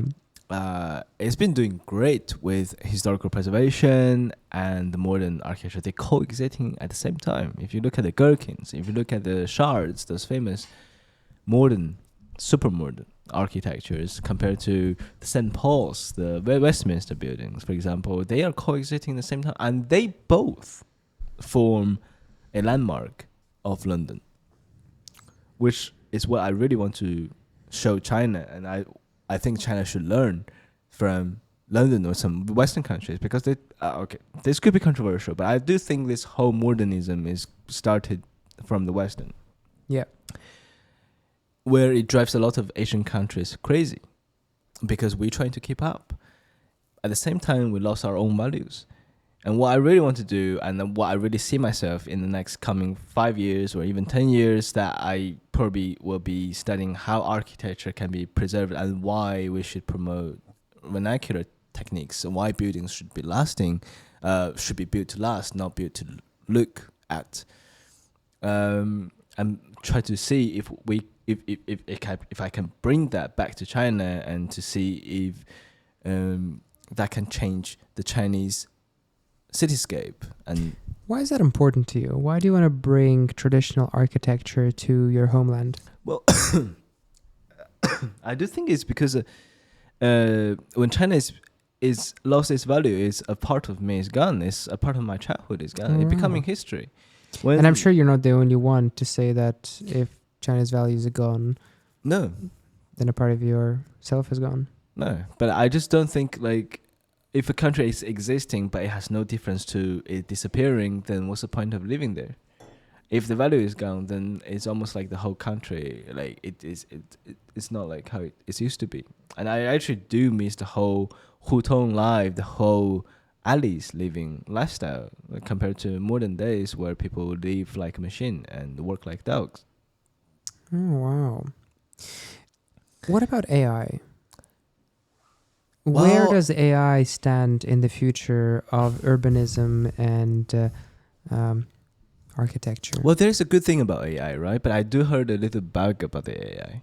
So there's very good thing about AI is that it does calculations super quick, and it's probably faster than most of human brains, unless you're a mathematics. Yeah, definitely faster. It's not always accurate. It needs a person. However, if you try to ask AI, ChatGPT specifically, because there is also DeepSeek coming up. Yeah, you guys are great with DeepSeek. Oh, to be honest with you, as I'm not speaking because I'm a Chinese, but also if you compare the two, if you ask the same question, DeepSeek tend to give you more accurate answers. For example, think so as well. If you ask 9.11 and 9.9, which one is bigger? ChatGPT is gonna say 9.11, but that's bullshit because we all know 9.9 is bigger than 9.11. Oh my god! Wait, yeah, of course, 9.9 is bigger than 9.11. Yeah, and that shows a big, huge bug of ChatGPT. You know what? I can proudly say I'm as smart as ChatGPT because I was like, duh, 9.11. Yeah, 9.9 is bigger, of course. Yeah, of course 9.9, because it's just the way how you said it, right? But if you say 9.11, Okay. But yeah, so in that case, if you ask DeepSeek, it actually tells you it's smart enough. It tells you 9.9 is bigger, and it gives you why. Like it is a reason. 9.11 is 9.11 compared to 9.9. Obviously, 9.9 is bigger So because it depends on the decimal point. In that case, I do believe that AI can be trustworthy, but at the same time, we do not over relying on AI. do you know what practical implications, except for doing tasks faster, can AI bring to the world of architecture? Well, you can do research. What kind of research? Well, it's great researching because in terms of Google, I believe Google was the very first thing that's so close to AI that came to our life. We ask something that is going to give us answer, or we're going to spend some time to develop to discover the answer ourselves, but just to go through more papers. Where AI it gives you, if it kind of does that job for you. If you ever done any paper when you research topics or even just relation topics, it would tell you everything. Yeah. But apart from mathematics, which when it comes to mathematics, you really can't believe in all of that, can you? AI. It's interesting. From my experience, actually, like in basic business and accounting, AI has been pretty good with mathematics. Where it comes to the very simple question, 9.11 and 9.9. Yeah, I guess so. This is a funny one to get wrong. You have to check it yourself. It's very funny. Yeah, I'll have a look at it. Do you know what? I was wrong. ChatGPT actually also gives a explanation why 9.11 is bigger than 9.9. Yeah, sometimes it gaslights you. I'll give you a brilliant example. When I wanted to start this podcast, I asked if I need an editor, if I need a producer, a guy sitting behind the cameras to switch cameras from one to another. And it's like, yeah, you do. And I said, okay, but what if I don't want one? They're like, okay, then just don't get one. And I'm like, great. If I don't want one and I don't get one, how do I get the cameras to switch from one to another? And the ChatGPT said, oh yeah, you can just get a board that will automatically switch it for you based on audio level. And I thought, wow, that's a genius idea. Oh, is that what we got here? Well, this one that I'm using right now came out after ChatGPT suggested it to me. That sounds some sort of ChatGPT prediction. No, it just lied because it suggested me a different board, which technically does it only if your computer is a MacBook, and it does it very, very awkwardly, where the switching happens so often and only based on who's talking loudest, because it's important that the viewer doesn't have like a change of screen every half a second. But that's essentially, if we both talk over each other, it would just go into like this change of who's on the screen based on who's louder. It was awful. But ChatGPT was like, yeah, you can fix that. Just put some custom code. And then I put some custom code and it doesn't work as well. And then I'm asking it point blank, well, can you make it fine? Can you make it look professional and good? And it's like, yep, totally. I tell you, Max, you can do it nicely. And it just didn't do it nicely. But did it tell you how to do it? Yeah, I tried. Or did they just try to cheer you up that you can do it, but without telling you how? It sometimes just lied when it didn't know the answer. That's my perception of it. It took me, like, for example, with programming, it wanted me to use some kind of plugin, and when I couldn't install the plugin, it gave me a way around it, how I can still install the plugin even though it's not compatible with my software, and that just doesn't work. It's just funny that sometimes that ChatGPT can give us some really complicated answers to really, really stressful questions, but sometimes ChatGPT can just make such simple mistakes, no? Yeah, and it's like, it seems like the middle ground with AI so far is figured out, but the super basic stuff or the more complicated stuff, more niche stuff, don't seem to quite work as well. But do you think the development of AI is a good thing in general? Well, it depends what you ask about. And it depends what time span you take, because if you are talking about the next 10 years, I think that the next 10 years will be very, very harsh for people who will lose their job, because there is, as much as governments will try to maybe slow it down, I, I really think that AI will take a lot of jobs. Now, if you take a 50-year span, I think it's going to be something similar to the Industrial Revolution, where people went from working in factories to working in offices. But that doesn't happen in a snap of fingers. At first, people will go through a really big change, a really big struggle, and eventually they'll work it out. It's a human thing to do, to adapt, but I think it's going to be really tough. Net positive for sure, but very tough for a very, very large number of people for decades. I was just thinking, do you think from the beginning, do we need this AI thing? If we have enough people in this world, do we really need the AI thing? What was the good thing about having this AI is to make people's life more efficient, obviously. But if we have enough people that we can recruit, do we really need the AI thing? Well, it's cheaper. If you're not a CEO and you want an assistant, you just won't ever afford it in your life. You can't pay another person full salary just to make your life easier. Most people in the world can't. But with the development of AI, you can pay $20 a month, and there you go. You've got a secretary which does everything that a person could do on a computer, but faster, better, and cheaper. Same thing with cars. I think we will eventually, hopefully, reach a point where cars will be self-driving and we'll have less accidents. It's just a question of liability. Right now, they can't figure out who's to blame once it does hit a person. But it shows that a person, like if a city with 100,000 people are driving cars, they'll hit 40 people a year. A car is driving in the same city would hit 2 people a year. But the problem is that if a soulless object kills your family member and you can't sue anybody and you can't put anyone to jail, then it's really hard to understand how to launch that.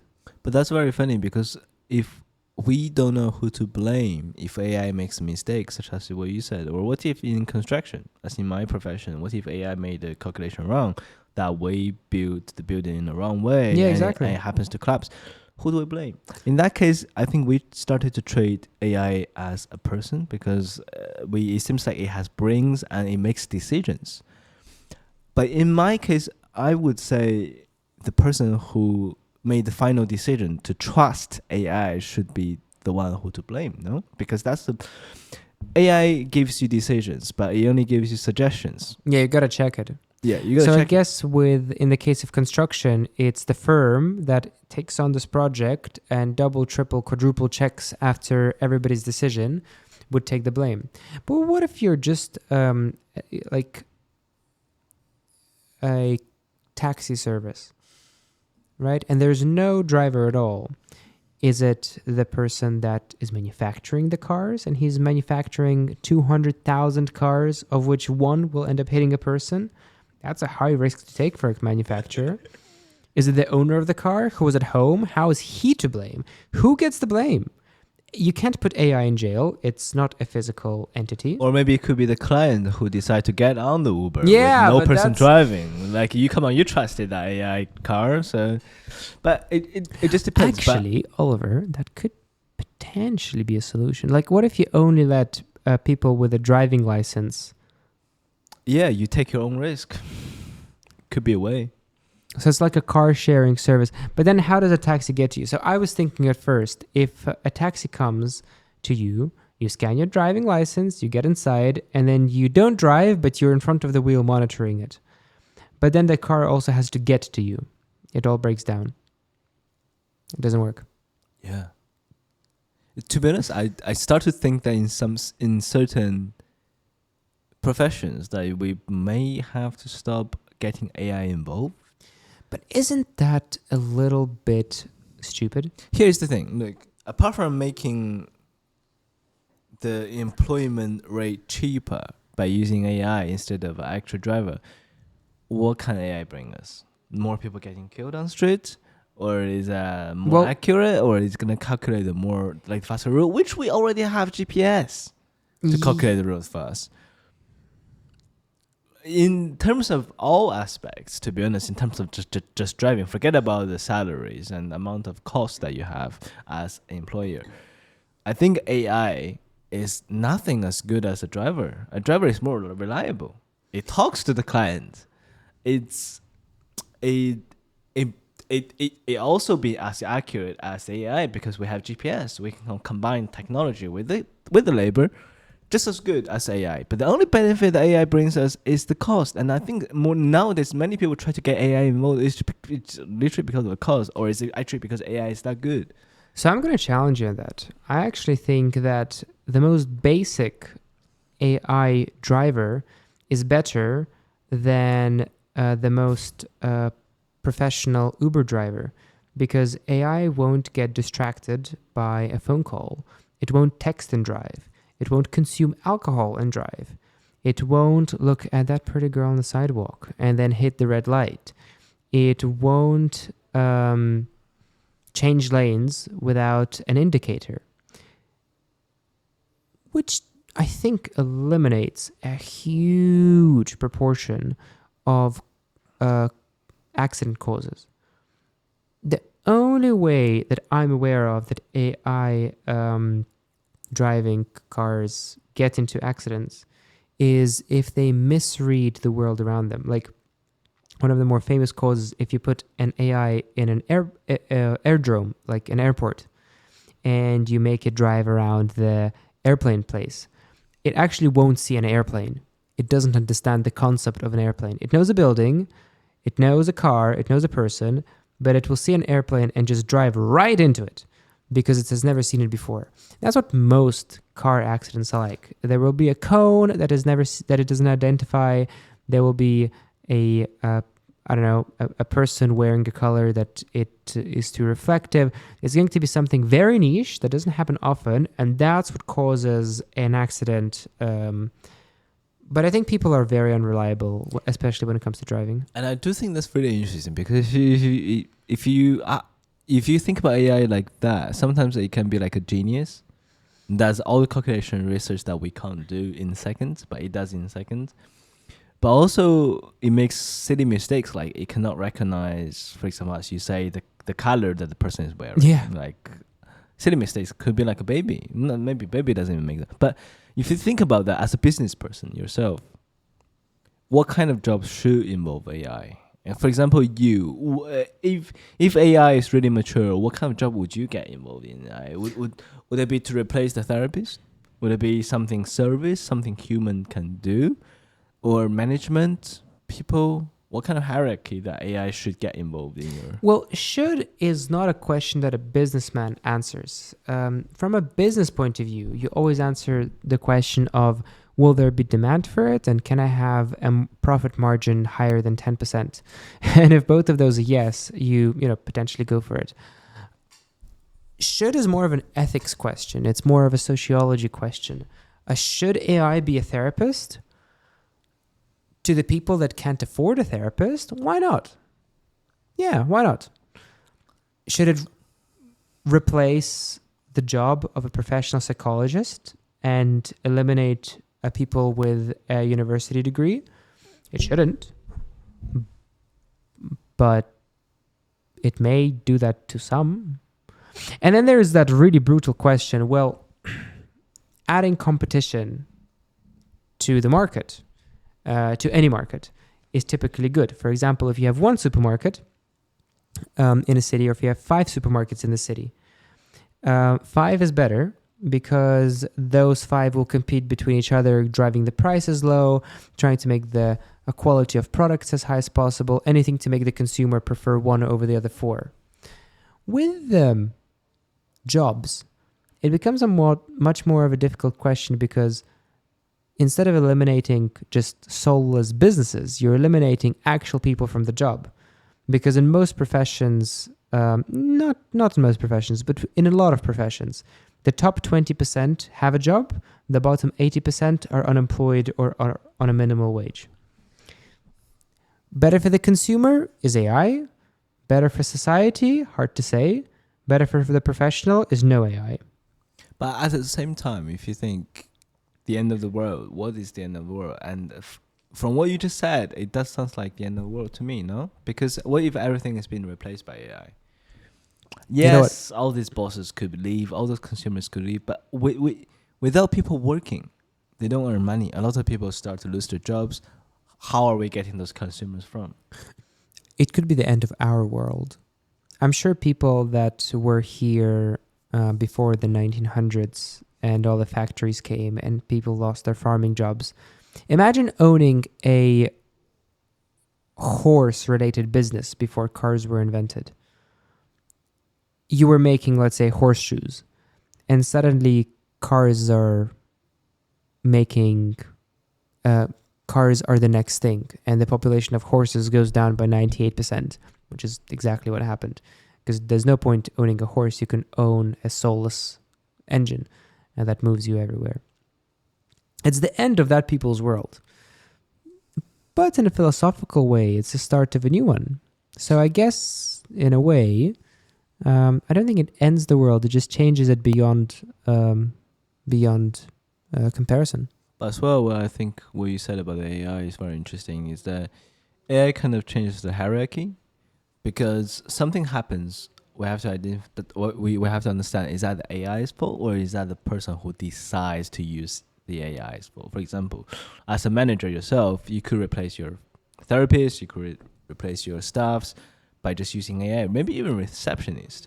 You don't need a receptionist. Maybe just have an AI voice to talk to the clients. Maybe it's more efficient. But what if AI makes a mistake? What if it messes up all the schedules or our timetables of your bookings? Whose fault is that? Is it gonna be in the past for now? Sorry, not in the past, but for now, it could be a receptionist fault. You can easily fire your receptionist. If it's the AI's fault, whose fault is it gonna be? Is it gonna be your fault by using the AI? I'm gonna give you a weird answer. Because I don't know if that answers your question, but I think it's quite relevant to the conversation. You know, supermarkets. By the way, I'm fascinated by supermarkets. I study them so much. I don't Tell think... me more. What is so interesting about supermarket, which normally people would actually pay, which normally people actually wouldn't pay attention to supermarket, and why is supermarket so fascinating? I think they're such a cool business model because when you are a manufacturer, you are fighting so hard to get orders. And as a supermarket, you get you get it easy, but you are on the other side of that. You are choosing your suppliers. And based on where you put your products on the shelves, manufacturers give you a better price. For example, if you put a certain type of water, right, there are 1,000 types of water, on the middle shelf at eye level, or if you put it at the bottom, you will get a different price that you can buy it at. Because the person is more likely to buy something at eye level than on the bottom or at the top. It just a barrier to action. If a person needs to bend to get something or a person needs to reach to get something, they won't see it as much. They won't be literally bothered as much. So they're more likely by a huge amount to get it. That's why Coca-Cola, you will never find Coca-Cola on the bottom shelf. You will never find a bottle of Coke anywhere except for the second from the top or the third from the top shelf. And that's because that's their condition. That's because they're huge. But if you are buying eggs, and there are a million different manufacturers of eggs, you could say, hey, I'm going to buy eggs from you, but you dictate the price, and you calculate whatever profit margin you need to make. And if they say they can't produce it for you for this price, you just go to the next supplier. And you have an endless amount of these suppliers until you get to the price quality mix that you're looking for. And it seems so much fun. It seems like you can go down so many different paths. You can go down the path of maximal profit. where, buy as cheap as possible, take advantage of these people, which I wouldn't do, but it's an opportunity that you can take. The path that most supermarkets take right now is the ethical path, right? You are trying to find a manufacturer with both a suitable price, but also with some kind of sustainability in mind, and you're paying them a fair wage.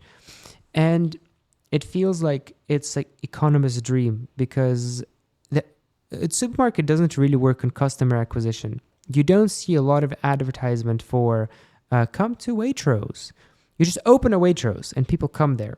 I may be oversimplifying. There's a huge logistics aspect of it, which I am not educated in. But from a purchase and sell point of view, oh my gosh, it's a dream come true. You can buy 12 types of bread, and you can discriminate based on price, discriminate in the financial point of way. You can sell one bread for £12 and the other bread for £1.50. They cost you the exact same amount, but just based on the customer's willingness to pay and where you put it on the shelf and what kind of accents you put in the store. I'm going on a long speech there. I hope people find it interesting. Based on all these factors, you make that purchase. Also, you will never find bread whenever you just enter the supermarket. Because bread, milk, and maybe another couple of things is what people very often have on their shopping list. So it's on the very end of the supermarket. That's what I was going to say. It's always by where the cashier is. Yeah, you got to walk past aisles and aisles and aisles and aisles and aisles in order to get to your loaf of bread. But why? People need bread all the time. Well, it's just a common ingredient. If it changes tomorrow and people stop buying bread and the next common ingredient is pasta, it will be pasta.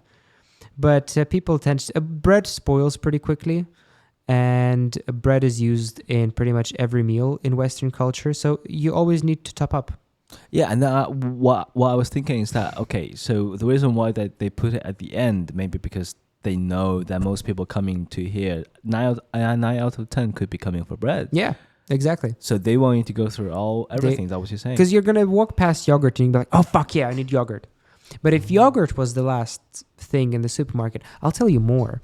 There are some supermarkets that have to compete with, like if you're a supermarket in a mall and you have to compete with all the competition that is between the parking and the supermarket. Because research shows that if you go to a supermarket first thing, you will buy more than if you first go shopping for clothes, or you drink a cup of coffee, or you just get any kind of distractions. So what some supermarkets do is they lobby to put carts only at the parking area, which means if you have the intention of going to the supermarket, you don't walk to the supermarket and risk getting distracted by clothes or some food or any other distractions. You have to take a cart first. You take a cart and then you walk with the cart to the supermarket. And are you going to go shopping for that t-shirt if you have a huge cart that you're carrying? No, you're not. You're going to go to the supermarket, and by the time you walk out, you're going to be like, fuck this. I've been shopping for the last 30 minutes. Let me go home. I've got so many bags. There's so much nuance. It's a very exciting business. That's like all these little details that we don't notice when you do supermarket. It's vicious. It's It's brutal. Absolutely. It's a great industry to be in. If for any reason I am in a position where I need to expand and I can't do it with spas, I'll go into the supermarket business. It's so exciting. It's like you just get to learn a lot about people's behavior, and it's almost like a mind game. Yeah. Do you know how we ended up on this? Because I was going to mention something. It must have been about AI, and then I just got carried away by my favorite supermarkets. Oh, what? I'm going to look back on this recording and scream at myself. I'm like, I wanted to say this. Oliver, it was so nice to have you on the show. What a pleasure for you to join me. I hope to have you on again. Anything that you could plug at the end of your show, anywhere that people could follow you? Are you doing any kind of commercial things for people? Anything at all that you'd like to plug at the end? Well, I'm currently working for this architecture company that we generates high-end houses. Personally, me and my friends also trying to open up this new sort of small organization that's to teach young practitioners how, like, what you need to know, like, before getting into architecture degrees, Wow. etc. It's almost like a free organization, because my friend, he is currently studying in Harvard, GSD, to pursue like an architecture degree, and myself going to the Bartlett, and we both trying to get to the top universities for architecture in the world, and trying to see what we can do for the young practitioners to guide them in a way. And it's absolutely welcome if people get to see this podcast and get to follow us and get to come to us to come with more questions about architecture if they're interested in, or whoever is trying to think about either teaching or continue the architecture journey, they're more than welcome to just... This is so interesting. So you are teaching people that are before joining university how to join a university. Tell me about that. What does it consist of? So basically, as people, two of us, we both get to work in a firm over a year, and so we kind of understand the boundary between working in the field and working behind a computer in university. That's very different.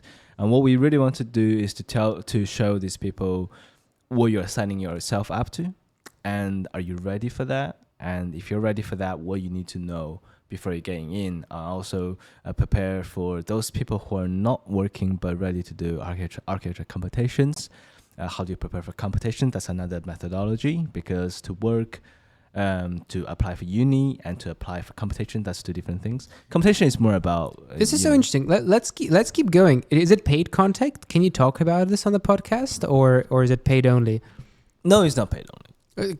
Talk me about this. So we would love to just start literally small, because this is something that I think the architecture students need to know. Like what we talk about in the beginning of the show, that why we study architecture. A lot of people don't really know why. They think it's just simple, like buildings, drawings, and etc. And I think it's very important to teach them what you're going through and what you might be missing if you're thinking about giving up architecture. Yeah. Maybe you're going to rethink about that, and maybe you're going to have a second thought from people who are from good top universities. They can give you good advice and to sort of guide you a little bit, which tutors don't get to do in universities, to be honest. And what we are, as somebody who's got the experience, who came from your position. Yeah, you guys walked the journey already. Yeah, so I think that's really good to guide young people, because a lot of young people, and I think that's gonna change, hopefully gonna change a little bit factors of the factory as well, of the industry. That's so interesting. I guess it's this whole thing where, like what we talked about before we started recording, about soft skills and hard skills, about if you are a genius architect, but you just find it hard to sell your project, to communicate it to employers or contractors or clients, just it's not something that they necessarily teach you at university, but it's something that you just are supposed to pick up. But also, if you think about presentation skill, why do we present? Is more about you need to know why you design. So that's what we're trying to... So why do you design? Teach you. There's no specific answer to why you design. How do you find the answer? You need to go through your experience. You either travel more, or you talk to more people, or you see more news. It depends on what actually attracts you. Some people, for example, myself, you could travel more. From the... Yeah, keep going. Yeah. Shall we wrap it up here, Oliver? Thank you for being here. Yeah, absolutely. It was an absolute pleasure. Hope to see you again. But I would like to pee. If you want, we can pause can come back. Shall we do that? Yeah, let's pause and then come back after and continue going. All right, we'll be right back. See you in a bit. And we're back. So we were talking about the course that you're making for young professionals that potentially will walk down your path. Talk me through it. Yeah, in terms of the course, that I do think that first of all, it's going to benefit us in terms of our early career. That's always something that we want to do. Yeah, for sure. To help the young people, not just to earn money and work in architecture practice, but actually to help more people with creative ideas, talented artists, that to start their journey with fresh mind, because a lot of people like myself, when we started this journey, you could be a bit lost. You could be thinking architecture is something else more than just drawings, right? But yeah, like in to wrap it up, I do think that the aim of that is to give a better understanding of how architecture is. But more than that, we want to show them how to prepare a presentation, like we talked about earlier. The presentation skills that you will need through both words and drawings. You got to really sell your work, right? Because otherwise, even if you have a really, really good idea, it just doesn't necessarily guarantee you anything. Yeah, it doesn't work anywhere, even though if you have the talent. It's so very interesting. You mentioned travel before we took a break, and I wanted to bring up something that I want to hear your take on it. A good friend of mine, which owns a couple of restaurants around 6, I believe. He said that so his restaurants have a lot of art and decor, and they're like very high end. And so, in order for him to succeed in this industry, he says that he needs to travel a lot and see what the different cultures are like, what the different art is like in different parts of the world. What are the different architectural ideas and presentational ideas?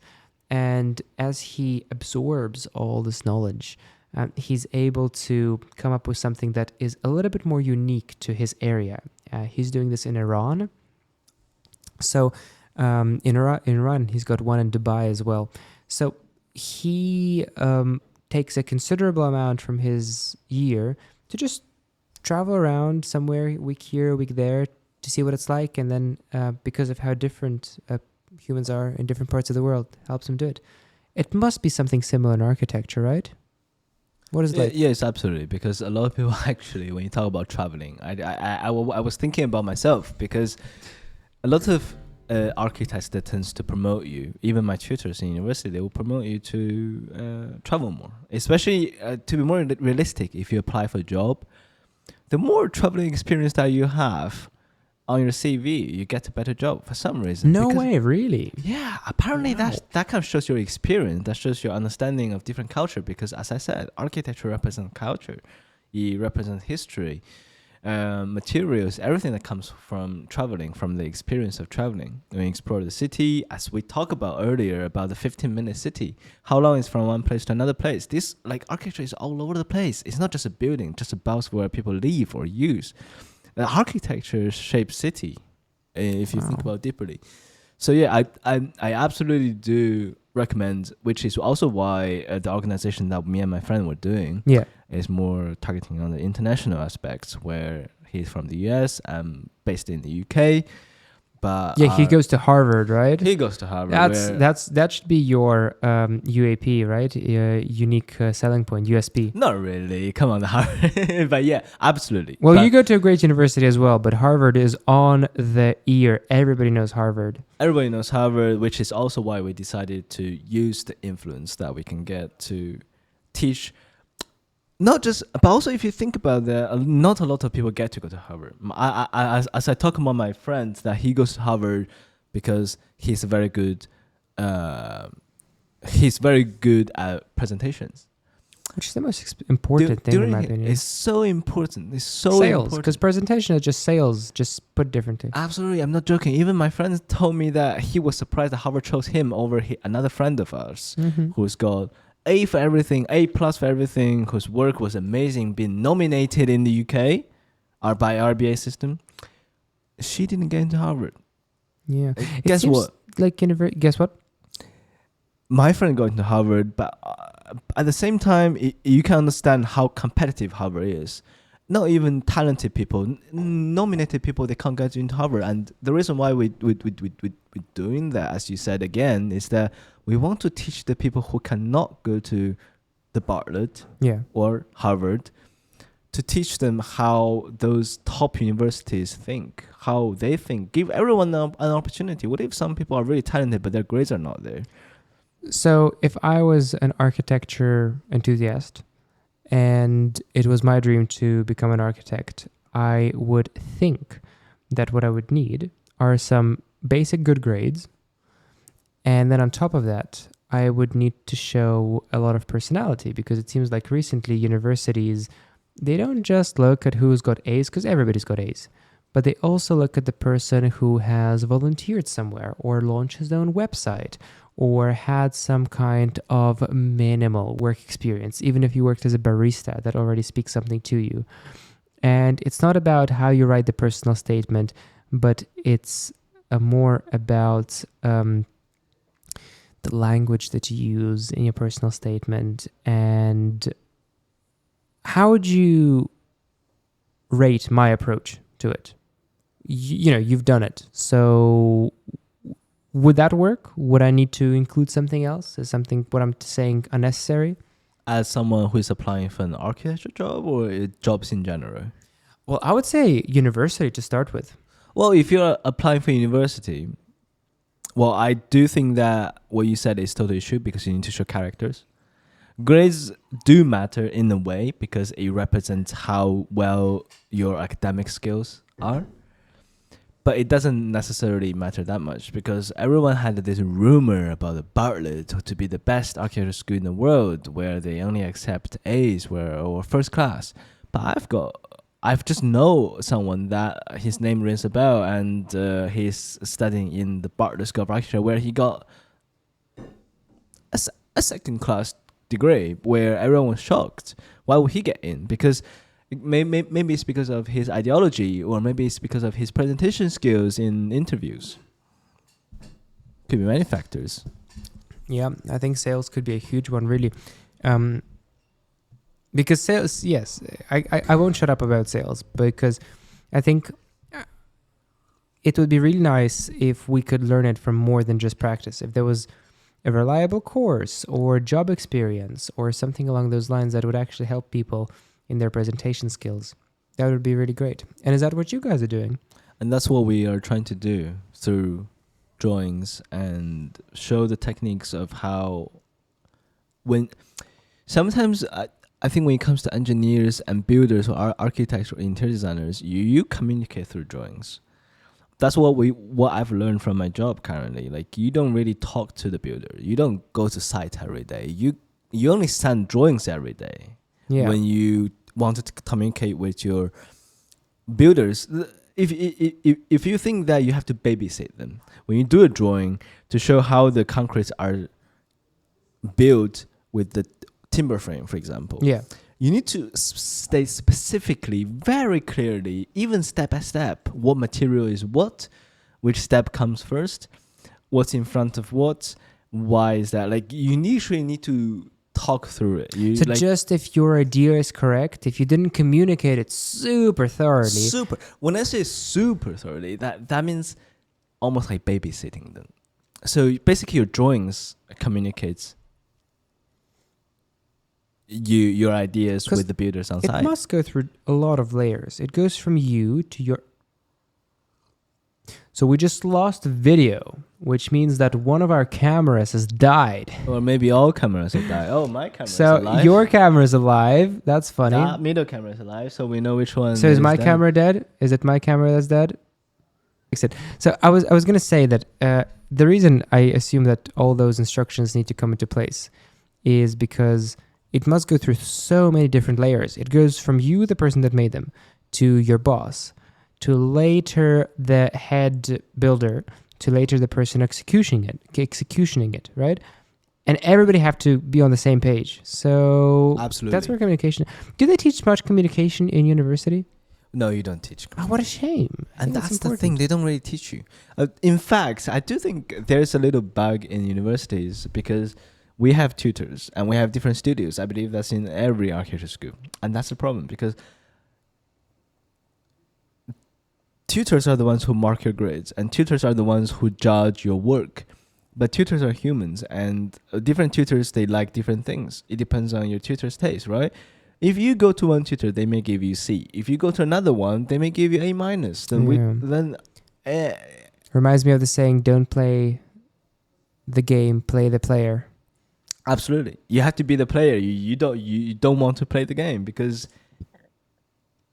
the player makes the decisions. So tell us, Oliver, where can people find this course? How can they get in touch with you, and how can they get some support on what it takes for their dream to becoming an architect come true? Yeah, so currently we are building up this website for people who wants to attend competitions like young architects competitions. Yeah.